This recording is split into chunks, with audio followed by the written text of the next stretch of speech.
একটু কষ্ট করলে বাচ্চাদের মুখে হাসি ফোটানো যায়, বাচ্চারা খুব খুশি হয় যখন। এই জন্য আমি প্রথমে এটাকে বাস দিয়ে নেব। প্রথমে এক বাস দিয়েছি, পরে এখানে আরেকটা বাস দিয়ে নিয়েছি। পরে আমি যেটা করব, এখানে এটাকে একটু বাঁকা করে একটু একটু কেটে নেব এটাকে। পরবর্তীতে যেটা করতে হবে, এটা আমি এইভাবে খুলে নেব। বাঁকা করে কাটার পরে খুলে নিয়ে এখানে একটা কাটা দিব।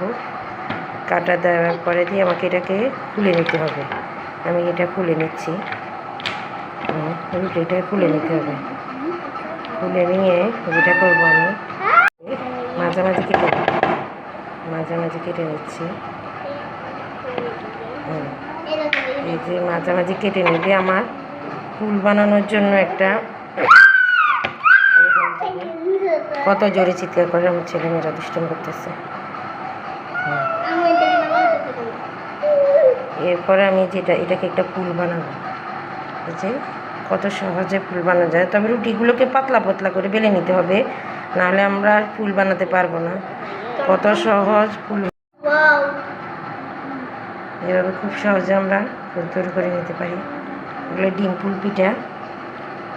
ডিম্পুল পিঠা কমপ্লিট হয়ে গেছে।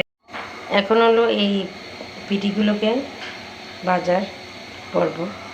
এই যে এই কালারটা যখন হয়ে যাবে, তখন বুঝতে হবে যে হয়ে গেছে। তখন এগুলো উঠে ফেলতে হবে।